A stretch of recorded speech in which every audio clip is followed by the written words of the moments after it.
উঠে আসার আগে ডক্টর ইউনূস সাহেব আপনার প্রেস নোট চাই। পরিষ্কার ভাষায় বলতে চাই, আগামীকাল পর্যন্ত টাইম। আপনি কমিশন বাতিল করলেন কিনা পরিষ্কার বলতে হবে। আগামীকাল পর্যন্ত আপনি কমিশনের রিপোর্ট প্রত্যাখ্যান করেছেন কিনা বলতে হবে। নতুবা জেনে রাখবেন, দেশ অচল করে দেওয়া হবে, আগুন জ্বালায় দেওয়া হবে, আগুন জ্বালায় দেওয়া হবে। আজকে আপনার নারী কমিশন যাদেরকে আপনি দায়িত্ব দিয়েছেন তারা বাংলাদেশের মুসলিম নারীদের প্রতিনিধিত্ব করে না, তারা পেশারের কন্ট্রাক্টর, তারা তসলিমা নাসরিনের ফুটানো বাচ্চা। সুতরাং তসলিমা বাংলাদেশে থাকতে পারে নাই, তারাও থাকতে পারবে না। আমরা ইসলাম নিয়ে দেশে বেঁচে থাকতে চাই। ইসলাম থাকলে আমরা থাকব। ইসলাম বিরোধী কোনো কিছু বাংলাদেশে বাস্তবায়ন হবে, আমরা থাকতে হবে না।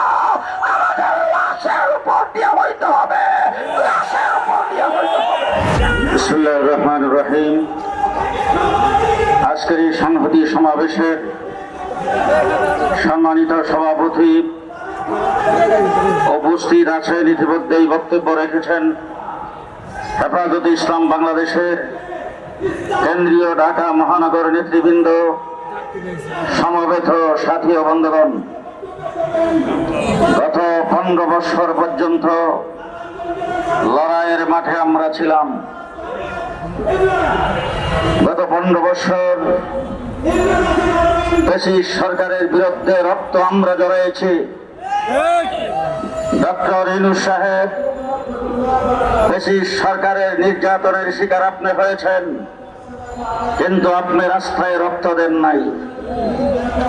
আমরা আপনাকে শ্রদ্ধার সাথে অন্তর্বর্তীকালীন সরকারের প্রধান বানিয়েছি। আমাদের রক্তের উপরে দাঁড়ায় আপনি অন্তর্বর্তীকালীন সরকারের প্রধান হয়েছেন, কিন্তু আজকে প্রমাণিত হয়েছে আপনার সরকার ব্যর্থ। তার কারণ হলো, আমার মনে হচ্ছে কোন গোয়েন্দা আপনার কাছে কোনো রিপোর্ট পৌঁছায় না।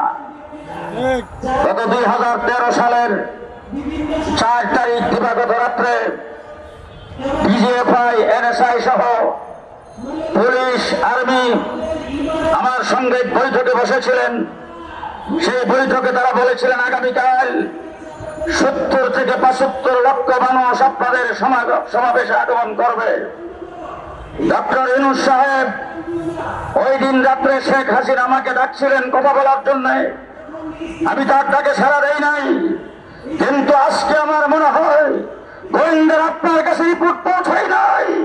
আগামীকাল শনিবার ঢাকা হেফাজতের ডাকে অচল হয়ে যাবে। ডক্টর ইউনূস সাহেব 15 বছর পর্যন্ত বেশিরভাগ বাংলাদেশে দিনের ভোট রাতে করে 157টা আসন বিরাট প্রতিদ্বন্দ্বিতায় সরকারে বসে থেকেছিলেন। তাদেরকে সরাইতে পারবে এমন কথা তার কোনদিন পারত না, কিন্তু অন্তর ভিতরে হাসিনা বিদায় হয়েছে। পাক করা বাদ খেয়ে যেতে পারে নাই, নেতা কর্মীদের কারোর সাথে কোনো সলা পরামর্শ করতে পারে নাই, কাউকে কিছু বলে যাইতে পারে নাই। ডক্টর ইউনূস সাহেব, আপনি ভুলের সাথে বিদায় হয়ে যাবেন। পরিষ্কার ভাষায় বলতে চাই, আগামীকাল পর্যন্ত টাইম। আপনি কমিশন বাতিল করলেন কিনা পরিষ্কার বলতে হবে।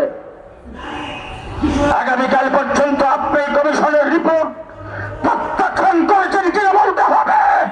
নতুবা জেনে রাখবেন, দেশ অচল করে দেওয়া হবে, আগুন জ্বালায় দেওয়া হবে, আগুন জ্বালায় দেওয়া হবে।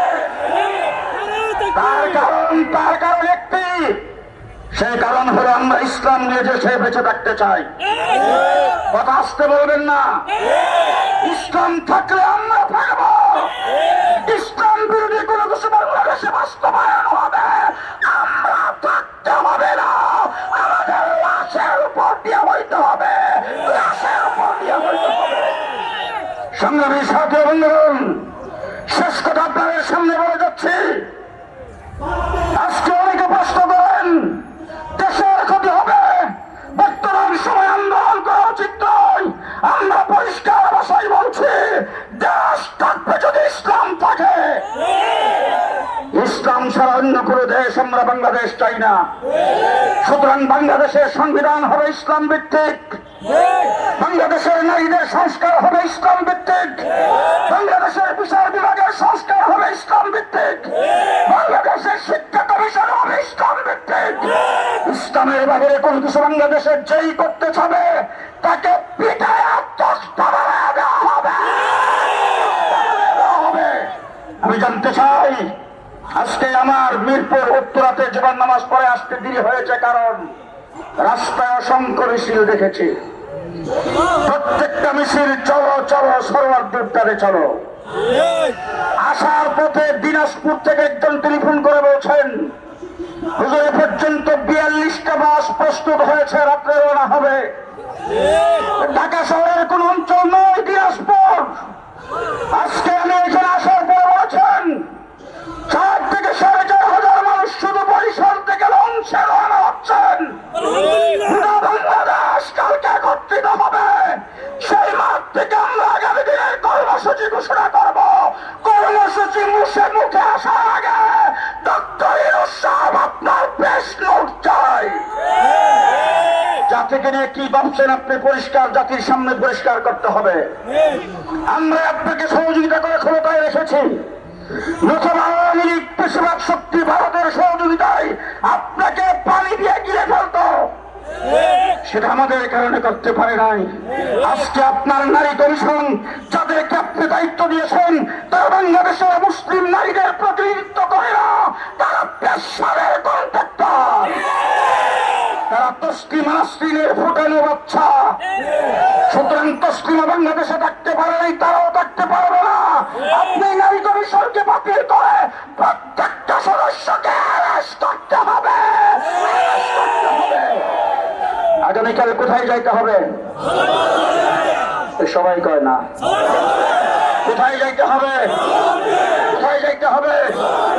কালকে জামাতের সাথে সকলেই ফজরের নামাজ আদায় করে যার যার মসজিদ থেকে সড়ক যোদ্ধারের দিকে রওনা হব। কে কে হাত তুলে দেখাবেন?